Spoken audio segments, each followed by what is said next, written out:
¿Qué tal? ¿Cómo están? Buenas noches. 4 minutos de las 21, estamos en vivo.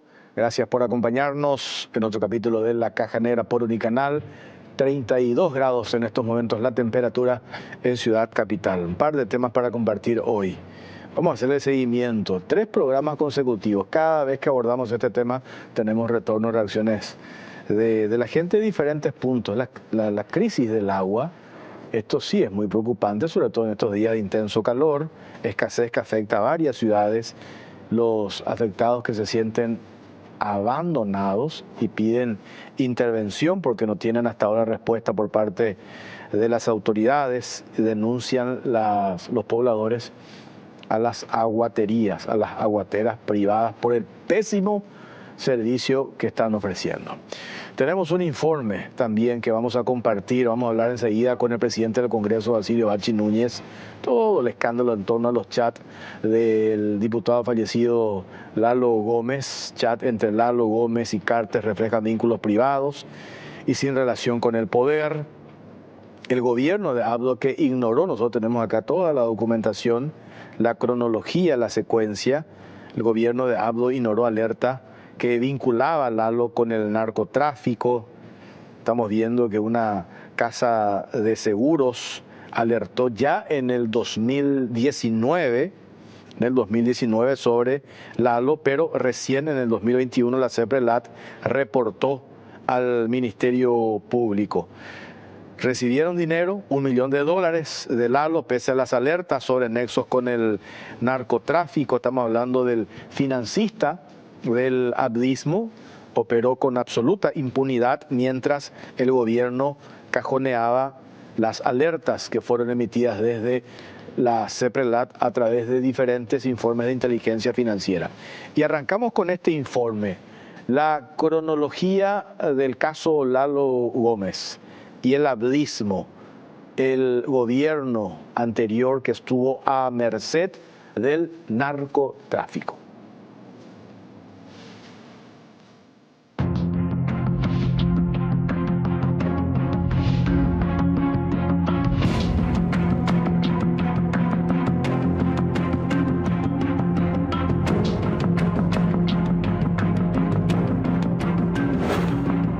Cronología de Lalo y el abdismo. Gobierno estuvo a merced del narcotráfico.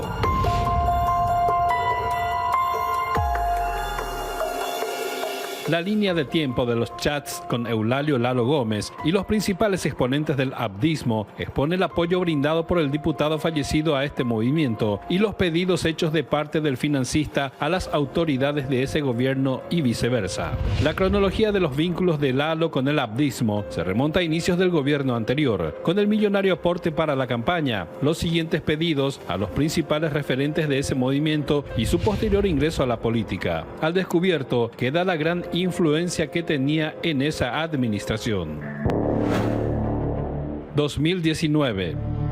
El 25 de enero de 2019, Lalo se comunicó con el entonces presidente Mario Abdo Benítez para manifestarle que estaba a las órdenes. Este es el registro más antiguo que se tiene sobre la cercanía entre ambos. El 22 de mayo de 2019, Lalo escribió al ministro del Interior Juan Ernesto Villamayor para pedirle cambios de jefaturas policiales. La respuesta de Villamayor fue: deja a mi cargo, y ante el énfasis de Lalo de que era por el bien de la comunidad, el ministro contestó con un claro que sí.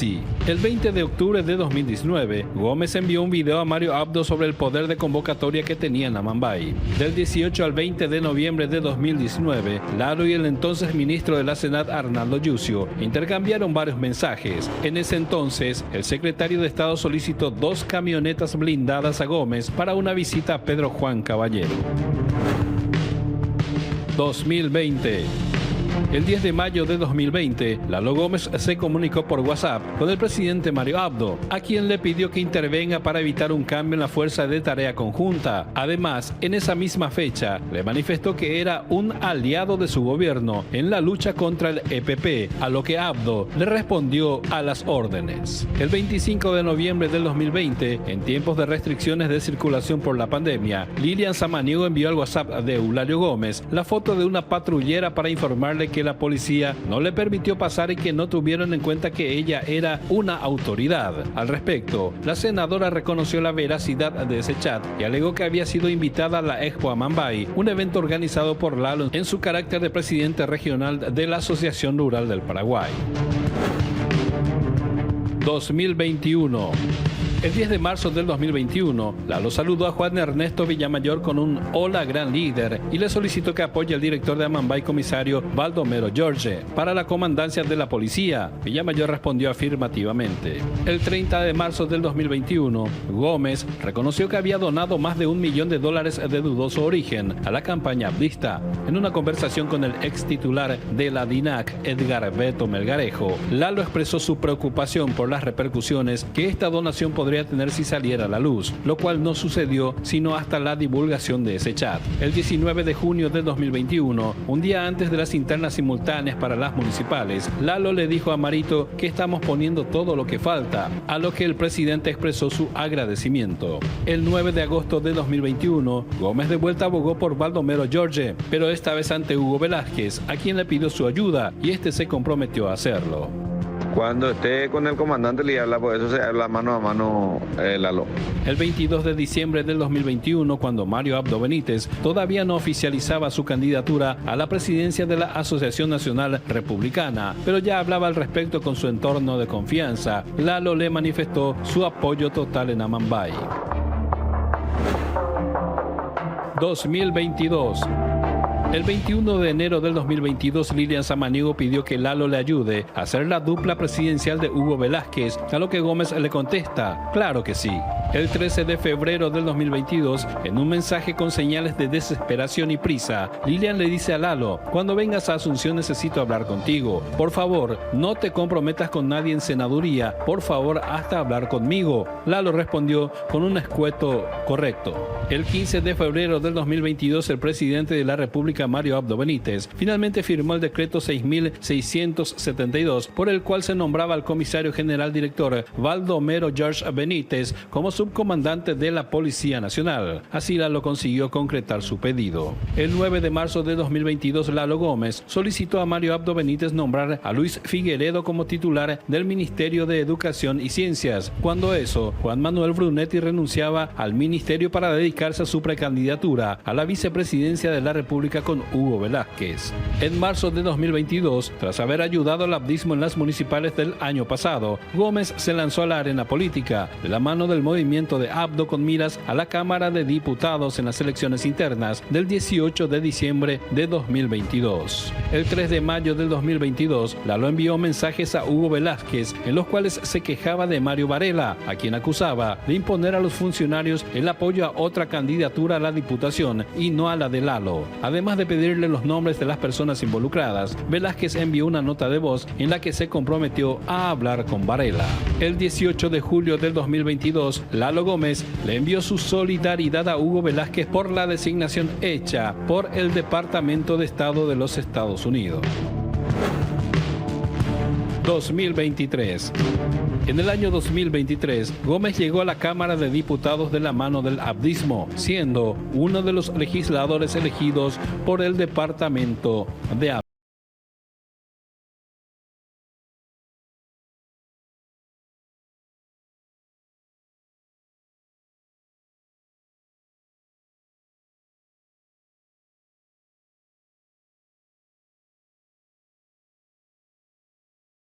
Este tema habló el ministro de la Secretaría Nacional Antidrogas, Jalil Rashid. Parece importante rescatar porque hace referencia a que el Ministerio Público, a partir de todos estos elementos que fueron publicados, debería o tiene la obligación de investigar el origen del dinero. Porque estamos hablando de una confesión que lo hace el exdiputado Lalo Gómez de haber puesto los 1 millón o más de $1 millón.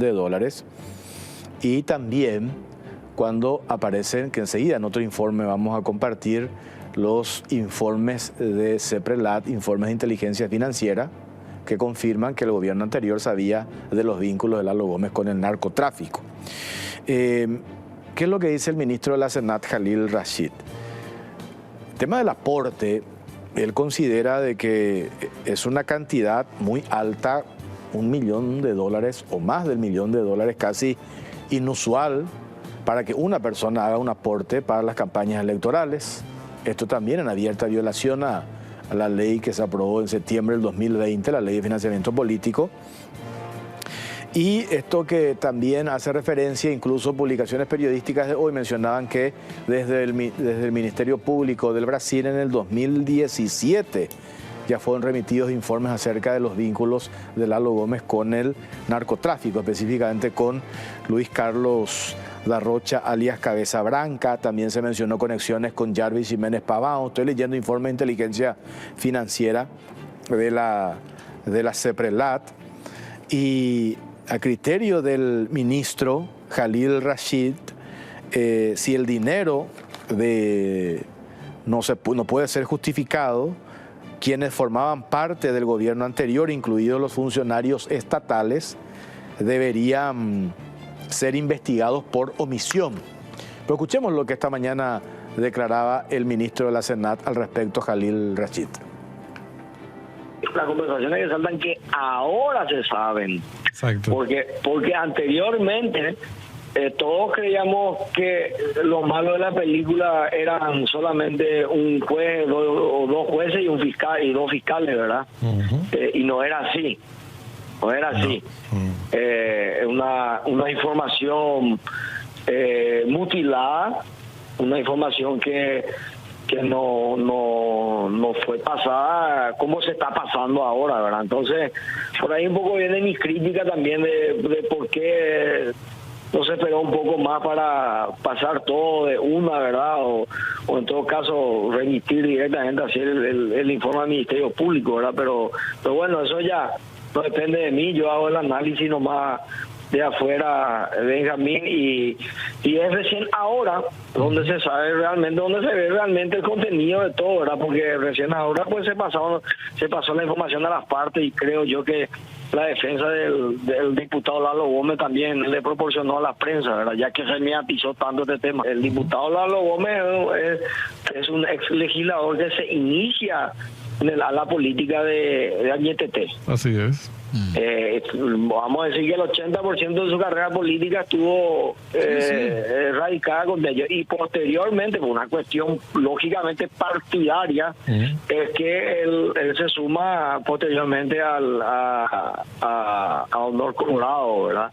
Entonces yo creo que el contenido de lo que pueda surgir de esas conversaciones va a ser mucho más con mucha más vinculación a ese sector político que a Leonor Colorado. De hecho, yo estuve viendo ayer en La Nación los chats con el presidente, con el actual presidente del partido, y realmente muy cortante, muy seco, ¿verdad? Los mensajes, no sin ánimo de defender a nadie, ¿verdad? Pero hay mucha diferencia entre uno y otro mensaje, y en donde sí se puede ver y notar un cierto grado de afinidad mucho más elevado, ¿verdad? En otras conversaciones, ¿verdad? Hay mucho trabajo por hacer todavía para el Ministerio Público. Está en línea el presidente del Congreso, Basilio Bachi Núñez. ¿Qué tal, senador? ¿Cómo le va? Buenas noches. Muy buenas noches, Jorge. Un saludo cordial para ustedes y para la teleaudiencia. Bueno, a ver, ustedes ya analizaron, hicieron una valoración, esto que a partir de la semana pasada, porque habría que convenir algo, senador. La prensa abdista pretendió instalar, a partir de un informe sesgado de los chats de Lalo Gómez, dirigir esas publicaciones hacia un sector político nomás. Cuando finalmente se da la entrega del contenido de la pericia del teléfono celular de Lalo Gómez al abogado de la familia, el doctor Oscar Tuma, y el anuncio de entregar a los medios de prensa, nosotros hemos accedido y ahí encontramos mensajes con Abdo Benítez, el vicepresidente Hugo Velázquez, con el ministro del Interior, etcétera, etcétera, que nos parece mucho más contundente y mucho más grave más grave, no digo que lo otro no sea, pero mucho más grave de lo que se venía publicando, sobre todo porque el gobierno anterior, a juzgar por los informes de inteligencia financiera, ya desde el 2019 tenían información y sabían perfectamente quién era Lalo Gómez y los vínculos de este señor con el crimen organizado, que no lo decimos nosotros, los dice el informe de inteligencia financiera que ellos manejaban. ¿Qué valoración hacen ustedes políticamente al respecto, senador? Bueno, yo antes que decir que es grave, diría que es gravísimo.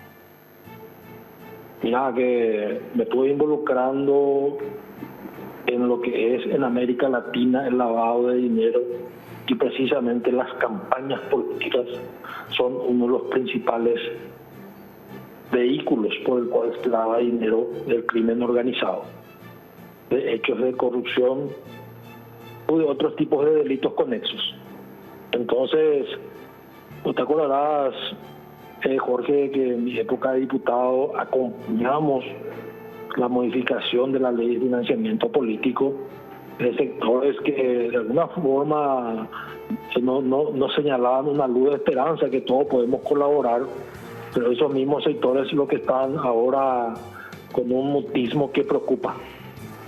Preocupa en el sentido porque estoy diciendo, leo de esa misma, tengo la misma lectura, lo estoy siguiendo más a título personal porque estamos en receso y haciendo las evaluaciones, y creo que le amerita ya para el miércoles próximo algunos pedidos de informe que estaré elaborando y compartiendo con los trabajadores de prensa para conocer verdaderamente si ese aporte irregular, ilegal de $1 millón, ¿dónde terminó?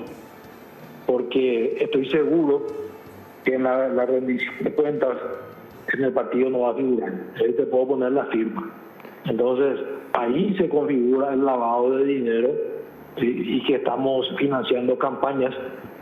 Y te hablaba yo hace creo una semana, y nosotros estamos preocupados de lo que está pasando dentro de nuestro partido.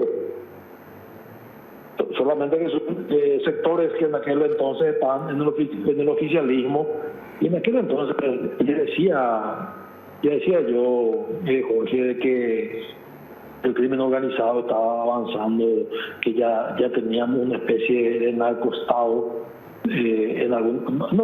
narcociudades, usa ese término, narcociudades y narcodepartamentos, lamentablemente, y que esto era transversal también, no solamente a la clase política. Y la clase política ha involucrado a todos los partidos, pero también policías, militares, gremios, porque precisamente la persona que estamos hablando proviene de un gremio ganadero, en este caso ya fallecido, pero después que entra a militar y con relación fuerte con el activismo, con referentes del activismo, y bueno, entró como diputado dentro del movimiento de ellos, y posteriormente, imagínate lo que pasaba si ganaban ellos. Claro. ¿Qué pasaba? ¿Qué tentáculos, qué espacios de poder iban a pedir? Si iban a solicitar poner comandante, si ya solicitaban ya ministros del Interior y así sucesivamente, como parte de la DAIA por haber colaborado en la campaña. Entonces, a mí no me sorprende, pero me preocupa, y creo que es válido, y voy a trabajar con los asesores jurídicos. Creo que urge una modificación de la ley de financiamiento político, y quisiera que vayamos más allá, Jorge. Si vos entras y investigas un poco, vas a ver que el 30 de agosto la CEPRELAP en el gobierno de Mario Abdo firma una resolución para el control del lavado del financiamiento político. Sí. Y precisamente esa persona, que es una persona de confianza, el CEPRELAP es prácticamente una secretaría de la presidencia, depende de la presidencia. Sí. Él sabía el movimiento que tiene Bachi Núñez, Jorge Torres, Eulalia Gómez y otros. Acá como una persona que también fue perseguido por ese sector, donde decían que yo recibía $100,000 mensuales, imagínate vos. Sí. Y mientras se callaban y sabían que había personas que aportaban $1 millón, encima le pusieron en su lista. Y bueno, ya tenemos resultados. Y ahí, senador, ellos no pueden fingir demencia o no pueden decir que no sabían quién era Lalo Gómez o por lo menos el origen de su dinero. ¿Por qué? Porque ellos tenían los informes de inteligencia financiera que reportaba el vínculo. Y además estamos hablando de un gobierno que se jactaba de acceder a los informes de inteligencia financiera.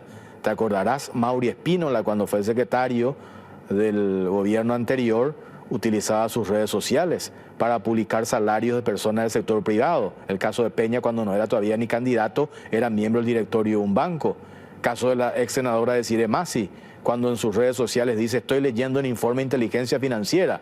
O el propio expresidente Mario Abdo Benítez, cuando en un discurso político hace mención a informes de inteligencia financiera. Es decir, un gobierno que se jactaba, por cierto, de acceder y leer esos informes de inteligencia financiera, pero resulta que no se percataron o no leyeron o no quisieron leer los vínculos que figuraban en ese informe de inteligencia financiera de Lalo Gómez, nada más y nada menos que con cabeza blanca. ¿Y por qué ignoraron eso? Porque estamos hablando de uno de sus principales financistas. No, coincido contigo. Y mira, en las filtraciones que también esa persona que era secretario privado en su momento, también firmaba mi persona. Te está diciendo, y era palo al enemigo hasta a falsear datos del enemigo, porque nos investigaban de todos lados. Pero nosotros estamos con la conciencia tranquila. Lo que sí tenemos que decir a la ciudadanía, Jorge, de que, y hago un llamado a todos los sectores que colaboraron para modificar esa ley de financiamiento político, que tomemos en serio esto. Se inicia nuevamente el periodo legislativo de este miércoles en 8, y un tema fundamental va a ser el financiamiento político. El lavado de dinero, como te estaba diciendo, en América Latina se hace en gran parte a través de las campañas políticas. Un ejemplo es esto y otros. Yo creo que hay otros actores en otros departamentos. Hasta esto no llegó solamente a financiar campañas, hasta llegaron a licitar con entidades públicas. Entonces, contra todo eso, el presidente de la República actual y todos nosotros tenemos que poner hombro para tratar de mejorar esta situación. Dos cuestiones últimas. Uno, habría que cortar también con esta hipocresía política, senador. ¿En qué sentido? Hemos escuchado a menudo, o escuchamos y coincidimos entre paréntesis, la necesidad de extirpar el financiamiento de las campañas electorales con dinero proveniente del narcotráfico. Todos coincidimos con eso. Pues resulta que hoy tenés un caso manifiesto, alevoso, evidente, confesado. Y hay sectores mediáticos, afines al abdismo y referentes de la oposición que han hecho mucho ruido para que se apruebe la ley de financiamiento político. Hoy no dicen absolutamente nada sobre este tema, pero absolutamente nada. Entonces ahí es donde nosotros decimos, acá hay un festival de hipocresía tremendo. Y hay que tener discurso para rebatir ese festival de hipocresía, porque la gente que te está escuchando, Jorge, que de alguna forma también de las ponencias de los diferentes actores políticos entiende. Un ejemplo es que en toda la campaña política ellos de alguna forma fueron en contra del Partido Colorado y contra un sector. La ciudadanía igual votó a un candidato, y ahora con más razón. Entonces nosotros tenemos que establecer, nosotros digo como autores políticos, hablar en las sesiones del Senado, presentar proyectos de leyes, pedir informes, y una tarea creo que titánica le espera a la Comisión Bicameral de Investigación de Ilícitos y Delitos Conexos. Porque los delitos con eso precisamente son eso que estamos hablando. Está el tráfico de drogas, de personas, de armas, el financiamiento político oscuro. Todo eso. Y vos sabías que en la Comisión Bicameral la oposición desafía, por decirlo de una forma, no forma parte. Ellos no quisieron informar, o sea que no quieren saber qué pasa el lavado de dinero en Paraguay. ¿Qué pasa el crimen organizado? Es una buena oportunidad, ya que se amplió el plazo a 60 días. No tiene por qué restringirse solamente a las ONGs, solamente a algunos bancos. Entonces, que trabajemos todos juntos, y si quieren participar otros colegas senadores o diputados, que participen de diferentes partidos. Pero esa comisión tiene la potestad de de convocar a quien crea necesario. Yo creo que esta comisión va a hacer ese trabajo a partir del miércoles. Y ahora sí, por último, hace una semana o 2 semanas estuvo acá Wildo Almirón. Hoy es apoderado general de la ANR. Él fue apoderado de Fuerza Republicana. Él contó, para contribuir a eso que estabas mencionando, senador, que oficialmente ese $1 millón que confiesa Lalo Gómez de haber puesto en la campaña política, eso no ingresó oficialmente, lo que no significa que haya ingresado en negro. Peor todavía, mucho más grave.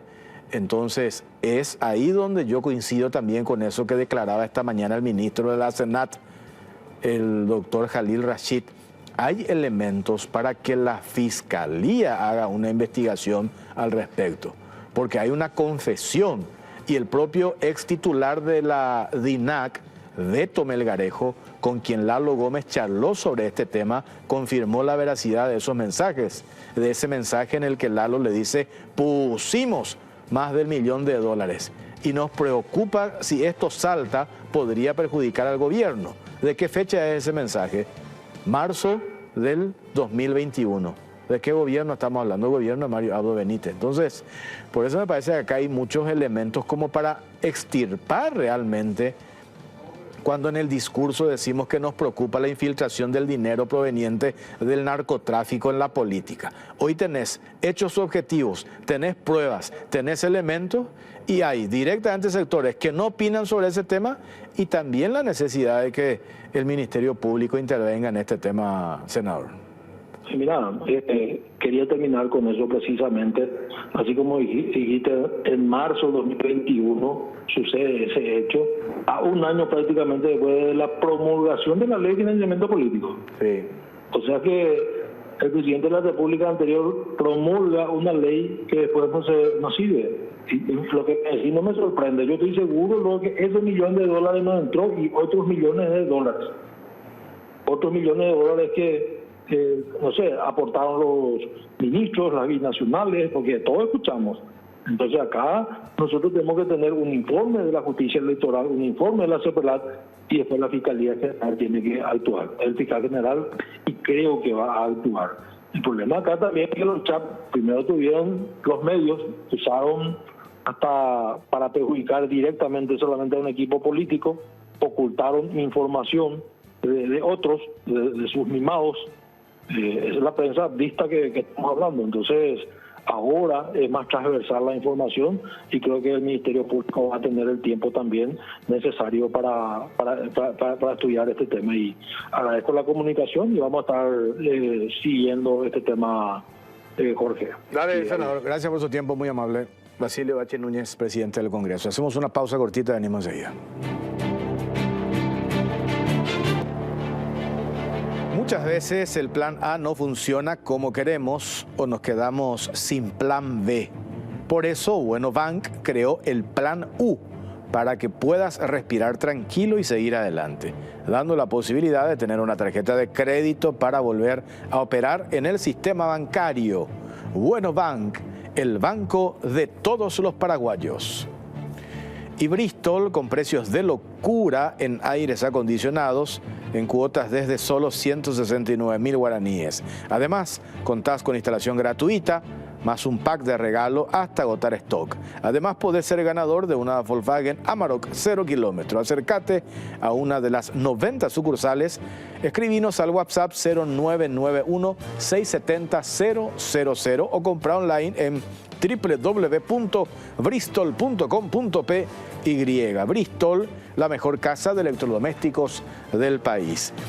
Y llegado a una cierta edad, los huesos frágiles son un problema. Por eso, Osteogalén Calcio más vitamina D ayuda a recuperar la falta de calcio y hace que tus huesos sean más fuertes. Osteogalén hace que tu vida vuelva a la normalidad. De venta libre en farmacias.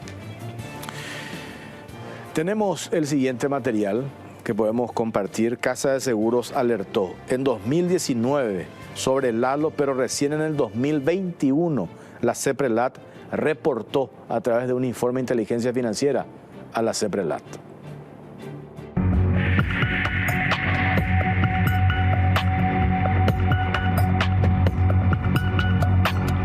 Gobierno de Abdo ignoró alerta que vinculaba a Lalo con el narcotráfico. Mientras el gobierno de Mario Abdo Benítez ejecutaba operaciones contra sus adversarios políticos, ignoraba alertas de inteligencia que vinculaban a Eulalio Lalo Gómez con el narcotráfico. A pesar de contar con informes que lo relacionaban con Luis Carlos da Rocha, alias Cabeza Branca, el expresidente mantenía contacto frecuente con el pedrojuanino y recibió más de $1 millón para su campaña. En diciembre del 2019, un reporte del sector de seguros alertó sobre los nexos de Lalo Gómez con Cabeza Branca, pero la información no se trasladó a la Fiscalía hasta el 2021. Ese año, la Unidad de Inteligencia Financiera de CEPRELAD envió informes que detallaban la conexión de Gómez con la investigación del Ministerio Público sobre el narcotraficante. La CEPRELAD remitió informes a la Fiscalía en noviembre de 2021, donde mencionaba 13 reportes de operaciones sospechosas ROS sobre Gómez de 2017 a 2021.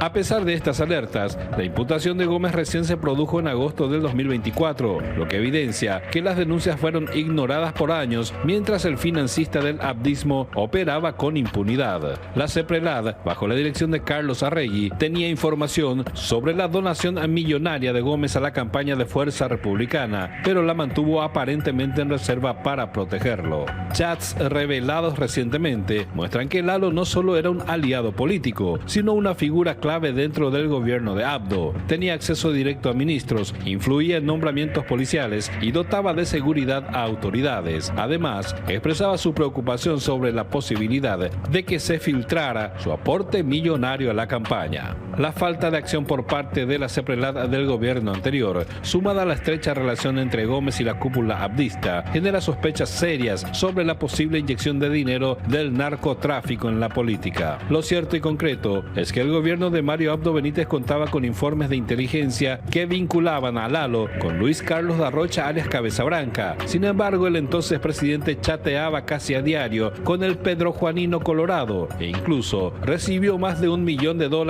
para su campaña política. Todo esto mientras orquestaban una operación garrote para sus adversarios políticos, haciendo uso de instituciones claves como lo es la CEPRELAD.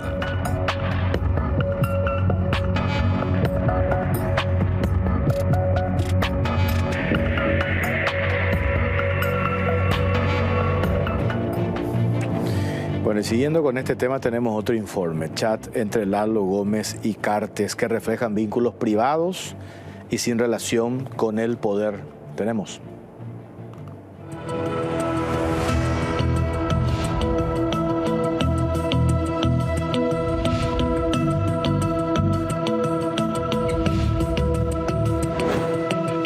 Chats entre Lalo Gómez y Horacio Cartes reflejan vínculos privados y sin relación con el poder.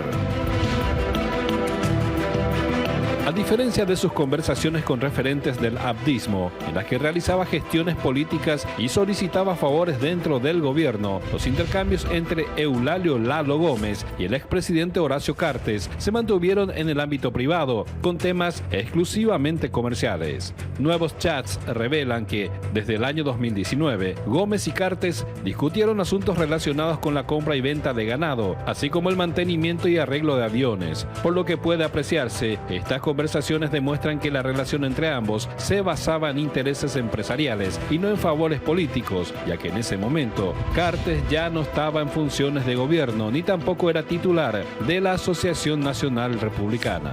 Mientras con el abdismo, Lalo tenía influencia directa en decisiones del Estado, con Cartes su vínculo se limitaba a negocios personales. Esta diferencia resulta clave, ya que deja en claro que sus interacciones con el líder de Honor Colorado no responden a tráfico de influencias ni a la gestión de recursos públicos, sino a actividades propias del sector privado. Esto contrasta con los diálogos que mantenía con miembros del abdismo, donde su rol era más cercano al de un operador político con acceso a la estructura estatal, un financista que luego comenzó a pedir favores. En el gobierno de Abdo, cuando todavía no ingresó a la Cámara de Diputados, Lalo era una figura clave en la toma de decisiones, con capacidad de intervenir en nombramientos, cambios en la Policía Nacional e incluso en la dotación de seguridad para altos funcionarios. Su cercanía con el poder le permitió tener injerencia directa durante años, pese a las advertencias de inteligencia sobre sus posibles vínculos con el narcotráfico. Los chats que salen a la luz evidencian que Lalo Gómez utilizaba su red de contactos de acuerdo con la posición de cada actor, mientras con el abdismo ejercía poder e influencia. Con Cartes mantenía una relación de negocios dentro del sector privado, sin que esto implique una injerencia en la política.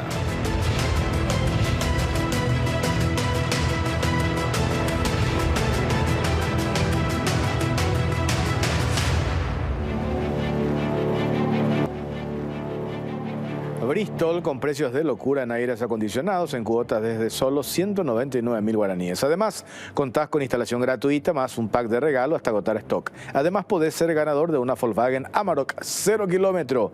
Acércate a una de las 90 sucursales, escribinos al WhatsApp 099-1670-000 o compra online en www.bristol.com.py. Bristol, la mejor casa de electrodomésticos del país.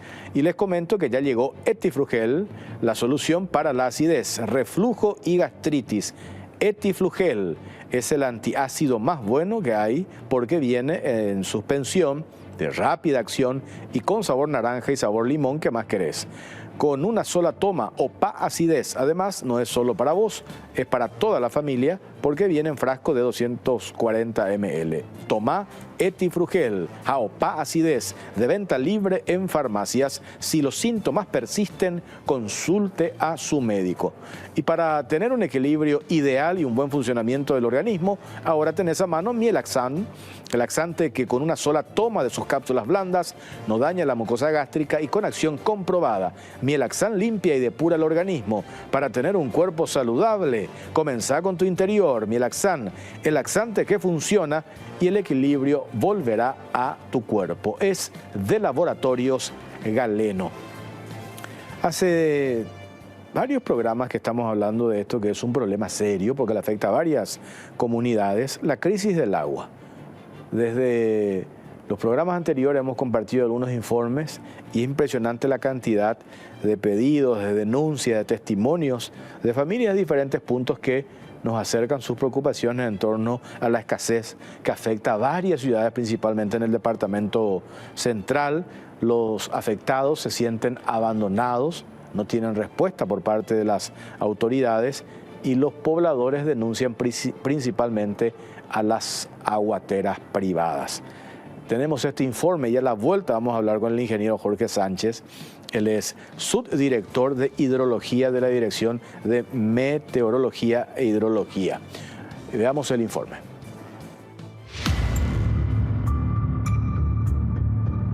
Es muy triste, vos acá le ves pasar a los niños con balde.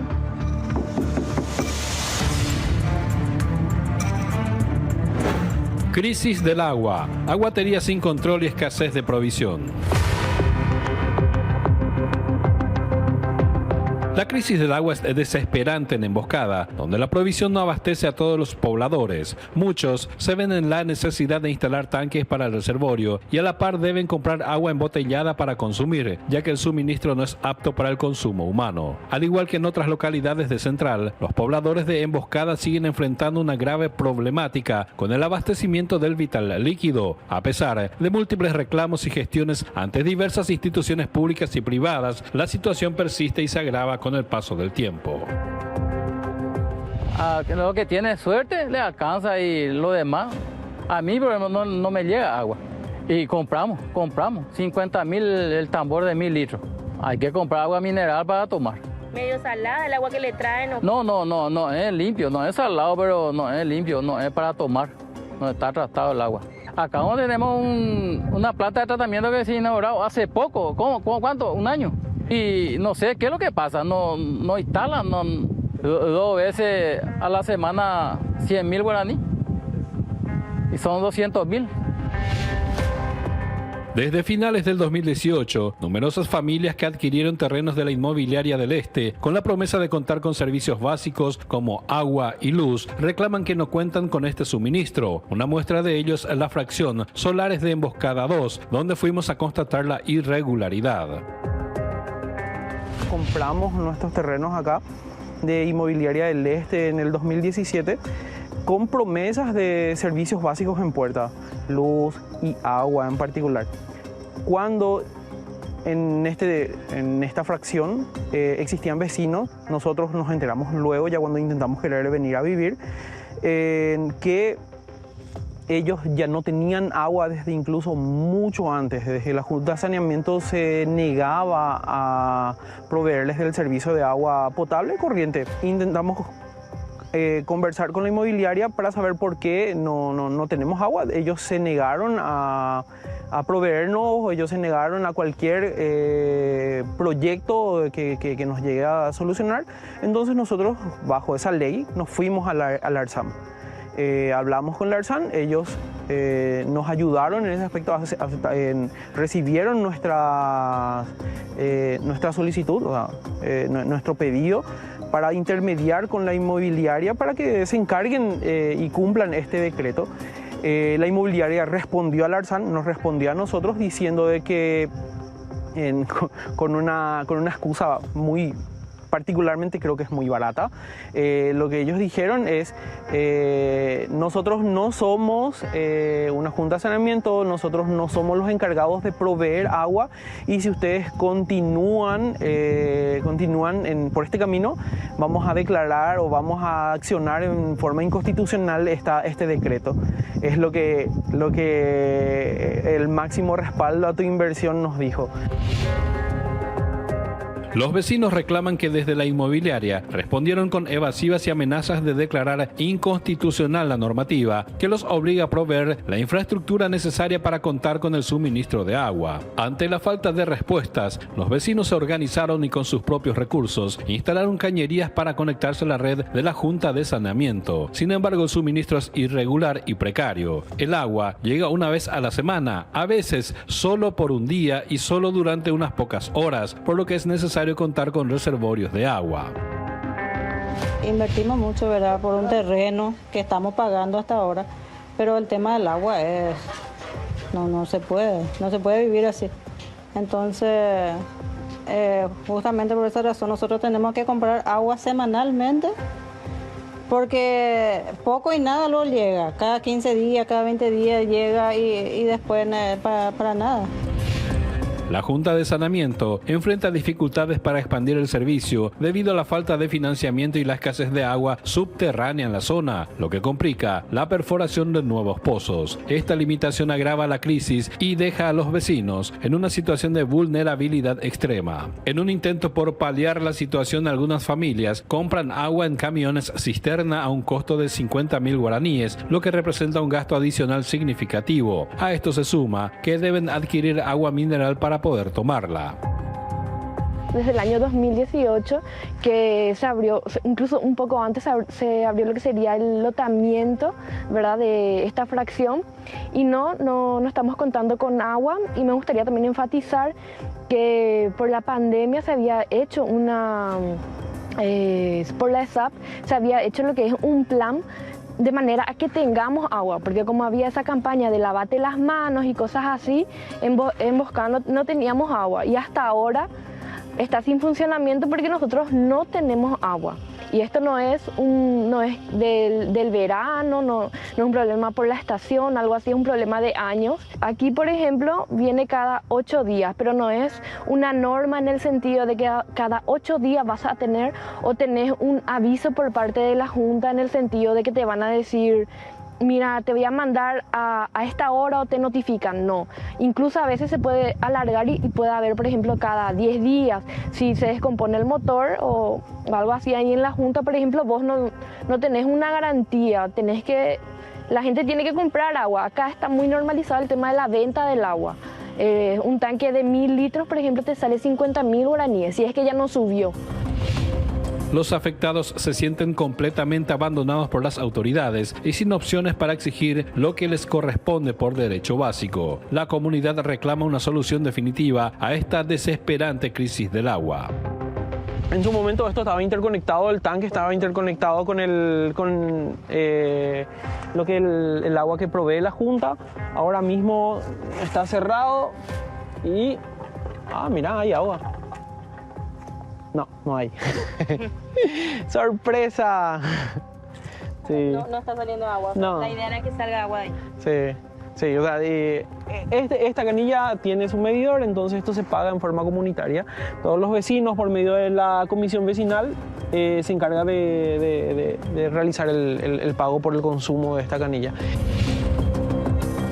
En octubre del año pasado, el Ministerio del Ambiente y Desarrollo Sostenible ya advertía que la sequía y la alta demanda del agua están agotando los acuíferos, afectando el suministro. Según la institución, la escasez de agua podría afectar las recargas de los tanques de abastecimiento y ocasionar la escasez de agua potable en todo el país. Uno de los acuíferos que podría entrar en crisis es el acuífero Patiño, ubicado en el Departamento Central. Asimismo, a principios de este año, la Dirección General de Protección y Conservación de los Recursos Hídricos del MADES informó que se prevén lluvias inferiores a la normal, lo cual implicará un menor caudal en los cursos hídricos y una recarga reducida de los acuíferos, afectando la disponibilidad del agua superficial y subterránea y la correspondiente provisión de agua en regiones con alta dependencia de fuentes hídricas.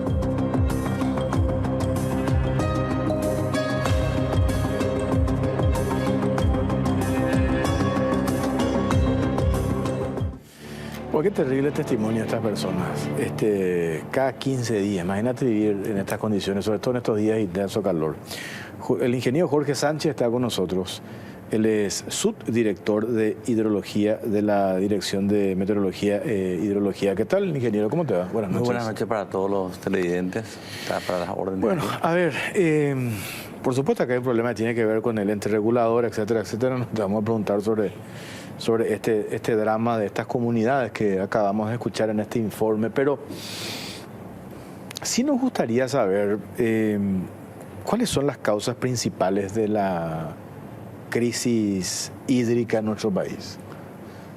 Bueno, lo primero, ¿verdad? Es nosotros responde mucho al aspecto climático, ¿verdad? Al clima, a nuestro régimen de lluvia, ¿verdad? Porque las recargas, todas las recargas, desafortunadamente son naturales, deben ser por lluvias, tanto los acuíferos como los acuíferos por la infiltración, ¿verdad? Y la parte de los recursos hídricos superficiales, ¿verdad? Como el río Paraguay, que es el que alimenta realmente a la SAP, diríamos, ¿verdad? Y en este momento, con esta crisis hídrica y con los niveles muy bajos, ellos también tienen sus inconvenientes, ¿verdad? Las tomas de agua, hay más sedimentación, es mucho más difícil, ¿verdad? Llegar a... Y principalmente el problema es que cuando viene una temporada así como la que estamos pasando ahora, justamente estuve revisando acá una presentación, desde el 2018 más o menos venimos venimos con unos déficits hídricos muy importantes, ¿verdad? Desde el 2018. O sea que comienza, acá nomás estoy buscando. Ahí comienza la crisis, la crisis hídrica. Sí, diríamos que lo que ocurre justamente es en ese momento comienza a haber entra un periodo justamente coincidente con lo que siempre se habla de los fenómenos del niño y la niña y todas esas cosas, ¿verdad? Que tiene sus consecuencias en el aspecto climático, ¿verdad? Entonces, las lluvias son menores, las sequías se prolongan y venimos con años, por ejemplo, 2020 hubo como 9 meses de déficit. No quiere decir totalmente seco, pero no estoy más en este momento encontrando pero apenas vi que esa gráfica te lo voy a facilitar. Entonces, acá tenemos, en el 2020, por ejemplo, 9 meses estuvimos con déficit, en el 21, 6 meses, el 2022, 7, el 23, 6, el 24, 5. En este último tiempo de octubre hasta septiembre del 2024, octubre y noviembre más o menos se regularizó un poco, ¿verdad? Y diciembre también, unos días de lluvia, pero después de enero estamos otra vez entrando en una etapa muy seca. Y es coincidentemente, como te digo, en la instalación, por primera vez después de 30 años, la Organización Meteorológica Mundial declaró 3 años consecutivos de niña, no ocurría hace 50 años más o menos, 3 años seguidos, 20, 21, 22. En el 23 apareció una fase cálida que es el Niño y hubo unas lluvias que esperábamos que se distribuyan hacia la cuenca del río Paraguay también, pero fue al revés, fue hacia la cuenca del Paraná. Y recuerdan que ocurrió que se cerró cataratas, se inundó Porto Alegre, todo eso. Respondió el Niño para ahí, pero a este lado nada. El 2024 vuelve a una fase neutral y nos vamos al pico máximo histórico, superando el 2021, que fue el histórico, y esto superó el doble prácticamente el año pasado, el 2 de noviembre, ¿verdad? ¿De qué manera influye el cambio climático en esta crisis hídrica? Bueno, en realidad que en el término cambio climático, yo tengo digamos, estoy dentro de la comisión, soy el representante titular de mi institución ante la Comisión Nacional de Cambio Climático, y en realidad que estamos nosotros los meteorólogos, vamos a decir, al menos los que estamos en la parte de ciencia atmosférica, queremos más hablar de una variabilidad climática, ¿verdad? Una definición que siempre me gustó de un doctor decía, es perceptible un calentamiento global, eso es indiscutible, un calentamiento global que induce a una variabilidad climática tendiente a un cambio climático, ¿verdad? Porque nosotros hablamos de cambio climático, por ejemplo, en terminología estricta, cuando se instala el parámetro y perdura. Un ejemplo, por ejemplo, alguna vez, tal vez miles de años antes, el Sahara era pura agua. Hoy esto ya pasó hace cientos o miles de años, ¿verdad? Entonces, ese es un verdadero cambio climático, pero una variabilidad, sí, absolutamente. Lo que hoy tenemos es variabilidad. Sí, y se toma el término, hay una discusión que se entra mucho con eso, pero es más aceptable, por eso se habla ahora de crisis climática. Claro. Una crisis, porque es una crisis realmente. Y fíjate que la variabilidad hace que de repente estas sequías se vuelven más prolongadas y más severas. Y de repente hay temporadas de lluvias que son más intensas, de más corta duración, que a la vez tampoco no son muy buenas porque, o sea, siempre me dicen a mí, ¿cuánto tienen que llover? Sí, pero el problema es que si llueve lo que nosotros necesitamos y muy seguido, nuestras ciudades están destrozadas, inclusive hay víctimas, ¿verdad? Por otras situaciones, ¿verdad? Daños colaterales. Entonces es un poco complicado, es compleja realmente la temática, ¿verdad? Pero lo ideal es que llueva, la lluvia es lo fundamental acá. Y ahí, ya que mencionas eso, ¿cuáles son los sectores más vulnerables con esta escasez del agua? Sector agrícola, sector urbano. Hoy por ejemplo estábamos hablando saco un poco el tema, sí. Con el presidente del gremio de los productores de huevo. Estamos todos desesperados, porque la plancha de huevo está 40.000 para arriba. Sí. Eso es una preocupación en serio, ¿verdad? Porque nosotros comemos mucho. Sí. Y el presidente del gremio nos habló de 3 factores. El primer factor, dijo él, que tiene que ver con la compra de los balanceados. Hay sequía, hay menos producción de maíz. Aumenta el precio de los balanceados. 1. El segundo factor, altas temperaturas, que incide la cantidad de huevos que pone una gallina ponedora. Por el estrés que tiene. Por el estrés que tiene. Algunas mueren, etcétera, etcétera. Un promedio de 15 huevos por día. Eso se reduce a la mitad, 7, 6. Y bueno, y el tercer otro factor que tiene que ver con el tema se disminuyó el contrabando, ¿verdad? Pero a lo que voy nomás, el factor climático también afecta a por eso te preguntaba, te hacía la pregunta, ¿cuáles son los sectores más vulnerables a la escasez de agua? ¿El sector agrícola, el sector urbano? La verdad que todos los sectores son vulnerables, ¿verdad?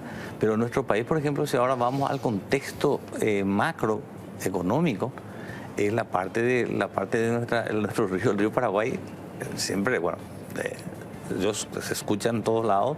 De hecho, participando inclusive en reuniones con gente del Estado, que el 80% de nuestras exportaciones e importaciones salen por el río Paraguay. Bueno. Claro. Entonces, ahí está el contexto macro más importante, digamos. Pero yo creo que la escasez de agua afecta a todos los sectores. Y evidentemente hoy día pagamos por tomar agua, aún así, a pesar de que el compañero que hablaba de agua sucia, tampoco en Asunción se consume hoy agua de la ESAP, ¿verdad? El 90% uno está con los bidones de agua, o sea que es una cuestión. Y ahí viene este tema, ¿qué hace? Juega un poco también por tu cargo, que estás en la subdirección de hidrología de Dirección de Meteorología e Hidrología, que me dijiste que depende de la DINAC hoy. Sí, hoy día. Depende hoy de la DINAC. Sí. ¿Qué hace el gobierno para gestionar y mitigar la crisis hídrica en nuestro país? ¿Qué se hace al respecto, ingeniero? Bueno, respecto a lo que es la función de nuestra institución, específicamente nosotros estamos fundamentalmente el monitoreo, ¿verdad?, la vigilancia y la predicción, ¿verdad? Entonces nosotros lo que tratamos de hacer es buscar, preparar las condiciones para que se pueda hacer una mejor gestión de lo que es los recursos hídricos superficiales, principalmente para nosotros el río Paraguay, ¿verdad? Tratamos, con lo que tenemos, ¿qué significa eso? Tratar de tener mediciones en puntos concretos, datos primero del comportamiento del río. ¿Para qué eso? Para que eso pueda ser utilizable después por la gente, las investigaciones, la academia, tener modelos, entonces poder predecir para una mejor gestión del agua. En este momento nos cuesta mucho realmente porque estamos justamente en la lucha de ver si podemos conseguir en algún momento conseguir realmente algo que sea como sistemático, unos fondos, por ejemplo, nacionales de cada año que se tenga sistemáticamente las mediciones en todos los puntos, controlar. Porque te cuento otra cosa, nosotros se instalan así las reglas hidrométricas y de repente la gente usa el vandalismo. A veces se encuentran nuestras reglas, se encuentran en una escuela jugando como bates. Claro. Entonces, lo primero que hay que tener son los datos para saber qué pasa. Es lo mismo para el cambio climático, porque si uno no sabe, no puede y predecir las predicciones, es igual que el tiempo. Yo soy meteorólogo más de alma que otra cosa y ya mucho tiempo de meteorólogo, tengo ya casi 36 años de meteorología. Y realmente a ese es uno lo que más necesita son los datos y que sean datos ciertos para que también funcionen mejor. Los modelos son modelos matemáticos, dinámicos, perfectos, pero funcionan de acuerdo a con qué se le alimenta. Y aparte, después otra vez hay que hacer, entra otra vez lo subjetivo, no es una cosa. Entonces, eso es lo principal que hay que hacer ahora es realmente así.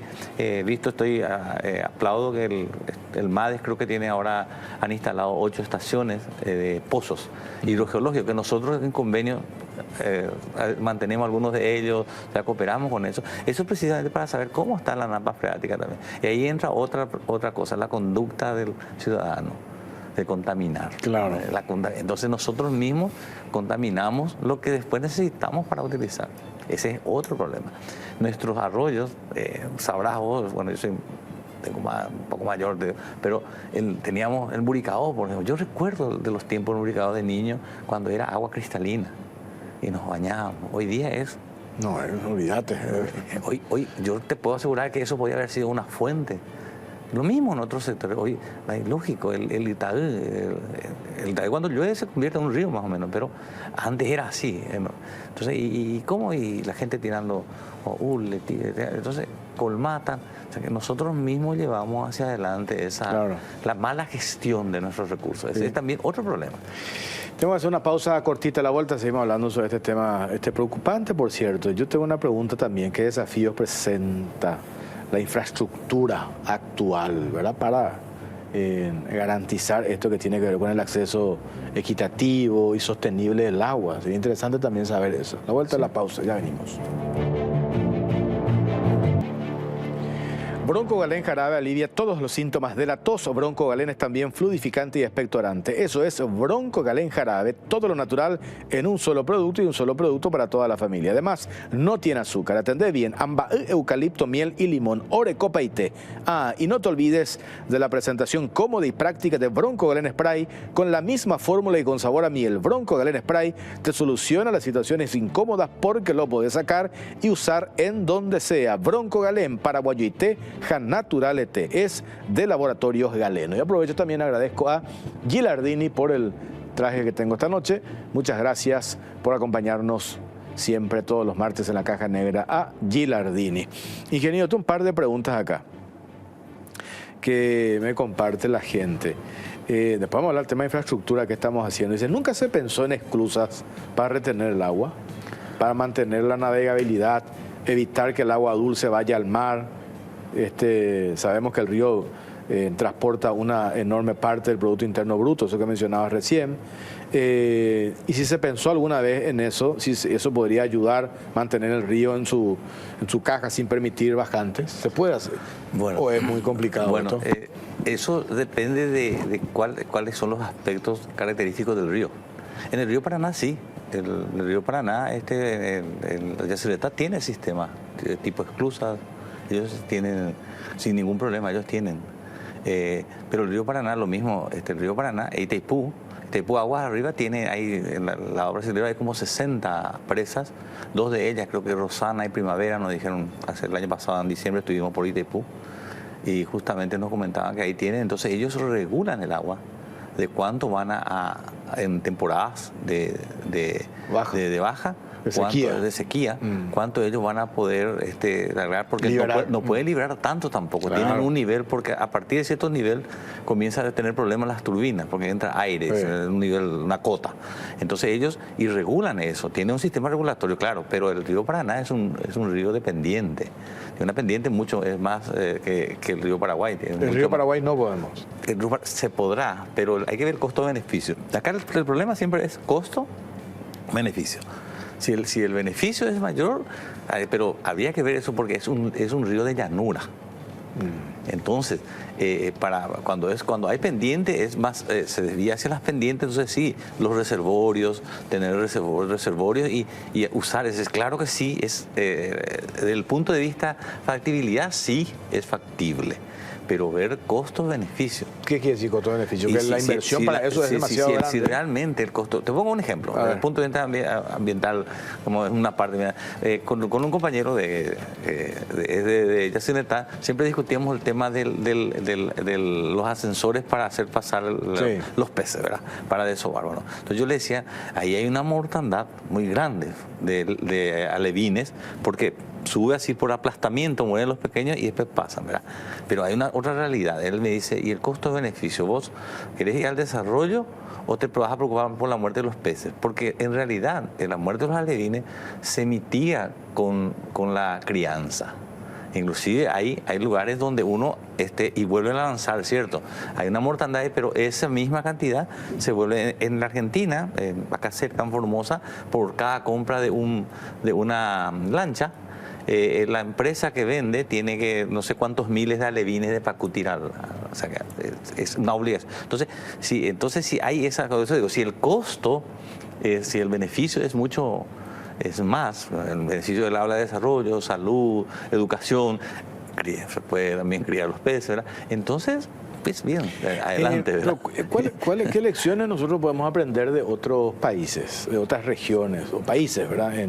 Que enfrentaron crisis similares? Bueno, porque esta crisis no afecta solamente a Paraguay, a nivel global, ¿verdad? ¿Qué lecciones podemos aprender? Mira que acá como te digo, el ejemplo son Brasil en el Paraná, es un gran ejemplo con las presas. Pero la Argentina también padece, aunque el Paraná es la continuación, ellos padecen la sequía y hasta ahora tienen problemas también. No están, porque tuvieron también esa bajante y tampoco ellos pueden, o sea que nosotros no tenemos muchos ejemplos así como para decir que hayan combatido los cursos hídricos grandes así para la sequía, no hay grandes ejemplos, excepto, como te digo, esos que pueden ser así en ese caso, de los ríos que tienen muchas pendientes y son caudalosos, como el caso del Paraná, por un caso. Nosotros no podemos. ¿Y el famoso dragado?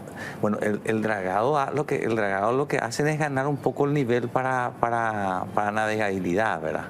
Eso hace ganar el nivel de navegabilidad. Es más, con los trabajos de dragado que se hicieron a partir del 2022.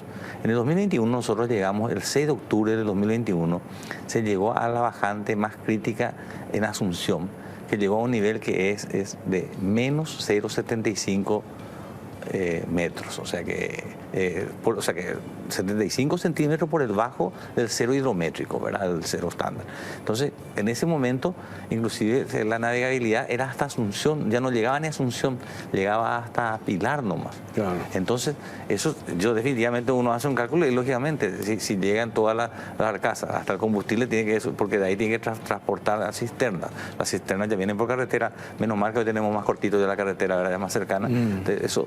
Sin embargo, a partir de ahí, en puertos comenzaron los dragados a trabajar hasta hoy día, y hoy día aún cuando llegamos al doble de aquel nivel histórico, llegamos el 2 de noviembre del año pasado, se seguía navegando con calados más bajos, ¿verdad? Se barcazas de calado, pero hasta Asunción no hubo problema. Problema hubo desde Concepción para acá con las barcazas, pero se llegó hasta Asunción sin problema. Claro, pues generó también es un sobrecosto porque al final los convoys se redujeron. Correcto, pero al menos pudieron hacer ese, probablemente, claro. El costo habrá sido menor que llegue solo hasta Pilar, ¿verdad? Mañana tenemos una reunión tema hidrovía, entre paréntesis. Sí, mañana tenemos una reunión. ¿Se toca este tipo de tema? Sí, el primer punto es ver cómo las proyecciones, porque está el tema también de la navegabilidad, claro. Y después se discute el tema de los peajes, eso entra en es un tema pendiente, sensible. Sí. Acá me dicen también el Mississippi.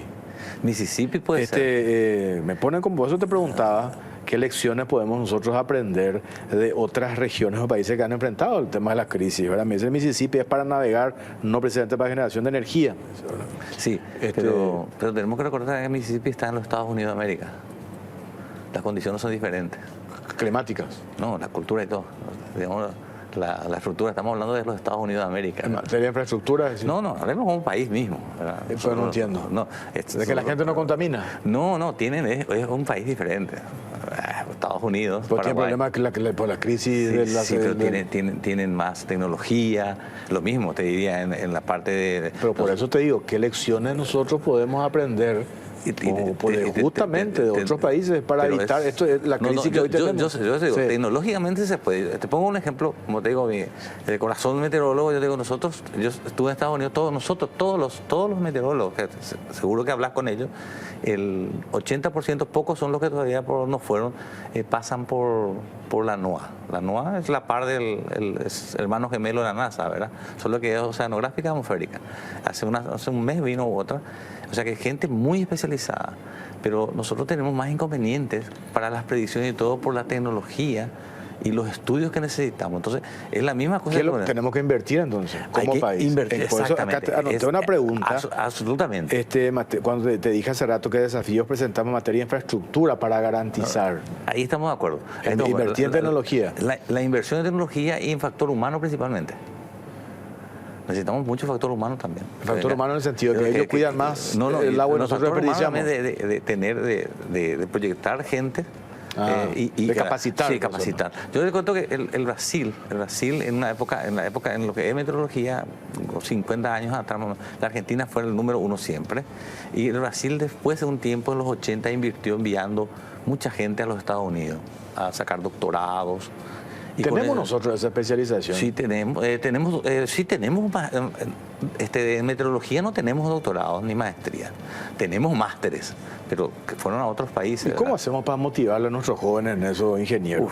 En vez de que estudien derecho, tela abogado, ya le porque en eso necesitamos. Esto es una crisis que se viene en serio. Primero garantizarles dónde van a estar. Muchos se decepcionan por eso. Terminan y solamente ir en el Estado, nuestra institución es pequeña, no les puede absorber, muchos de los que quedan fuera y hay mucho por hacer, hay demasiado por hacer. ¿Por qué ustedes dependen de la DINAC? Bueno, antes dependíamos del Ministerio de Defensa directamente, después en el 93 con la ley se cambió, diríamos, se unificaron tres instituciones, que es la Dirección de Aeronáutica, que era la DGAC antes, la ANAC, que era la Dirección de Aeropuertos, la Dirección Nacional de Aeropuertos Civiles, y la Dirección de Meteorología e Hidrología, que estaba en una sola, y se conformó lo que es la Dirección Nacional de Aeronáutica Civil. Dentro de esa están las tres direcciones, un presidente y las tres direcciones. ¿Ustedes quieren independizarse? Me dijeron, quieren armar una revolución, ¿cierto? No es que queramos, no es que queramos hablar de una revolución, no. Pero sí el ánimo en el sentido, y no precisamente para agrandar el Estado, eso ya nos hemos reunido, ya entendieron toda la gente. Para tener más autonomía. No solamente, sino directamente es para optimizar nuestros servicios, porque la DINAC es un ente direccionado a la aeronáutica civil, y nosotros ahí tenemos, de hecho, le prestamos, hay una parte que es de la meteorología aeronáutica, pero la meteorología en general tiene muchos brazos, tiene la hidrometeorología, un montón, es más amplio, pero entonces nos sentiríamos un poco más independientes, podríamos poder trabajar mejor en eso. Mirando tu experiencia, ingeniero, hace 35 años estás en esto. estrategias que consideras necesarias para asegurar la sostenibilidad del recurso hídrico? Pelando tu experiencia, que conoces, que viajaste. Yo creo que primero, como le digo, antes de ver, aprecio mucho lo del... O sea, yo no quise ir mucho normal a la parte de Europa, además, porque en Francia, de ríos de planicie, ellos elevan el agua y hacen reservorios. Y acá está, eso es lo que me preguntaron recién. Sí, hacen. Y hagamos nosotros. Pero el costo, por eso hay que ver si tenemos esa capacidad de financiera y realmente si podemos controlar bien los beneficios que va a tener. La tecnología permite. Pero si dependemos nosotros de nuestra exportación, el 90% pasa de nuestros ríos y si no invertimos en eso, bueno, ¿en qué vamos a invertir? Bueno, ahora tenemos varios problemas en el el tema de los arroceros, otra cosa. Entonces, para mí, lo primero que se tiene que hacer es, tenemos que controlar cómo funciona este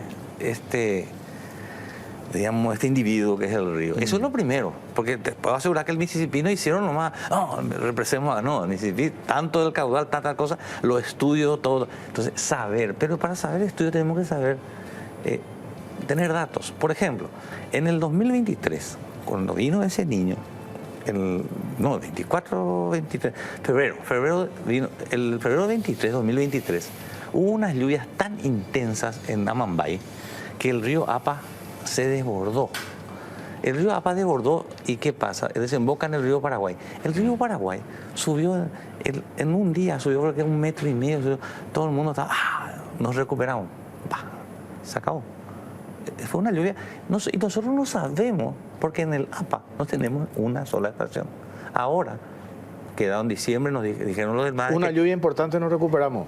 No sabemos si cuánto aporta el río. Acá tendremos que tener nosotros. ¿Cuánto el río aporta cuánto la Aquidabán? Inclusive los tributarios del Chaco, Río Verde, ¿cuánto puede? Entonces, ¿qué pasa? Cuando yo tengo una lluvia y sé, por ejemplo, 100 milímetros de lluvia acá, entonces ahí están los científicos, están acá nuestros científicos, investigadores, tienen modelos, con eso el río Paraguay puede subir tanto.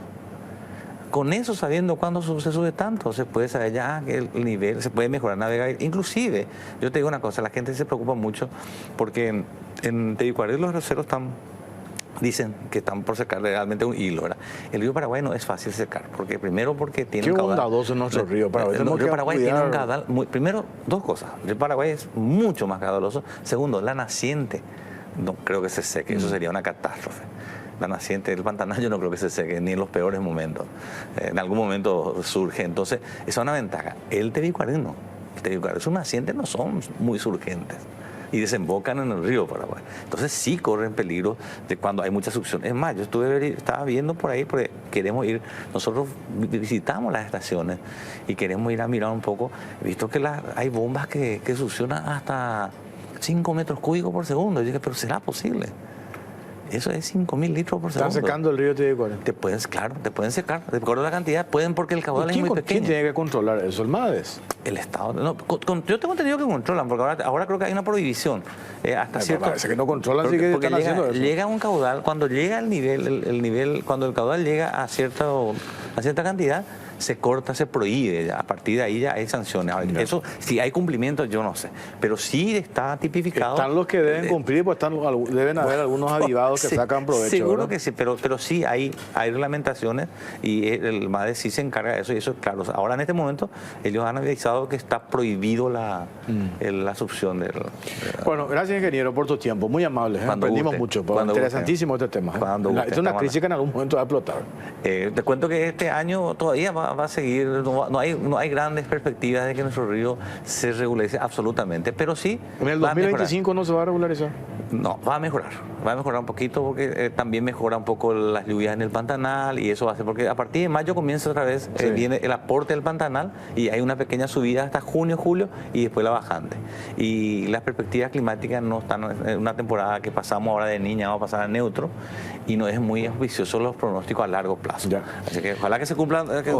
Perfecto, gracias ingeniero por tu tiempo, muy amable. Nos vamos, nos reencontramos el próximo martes. Buenas noches.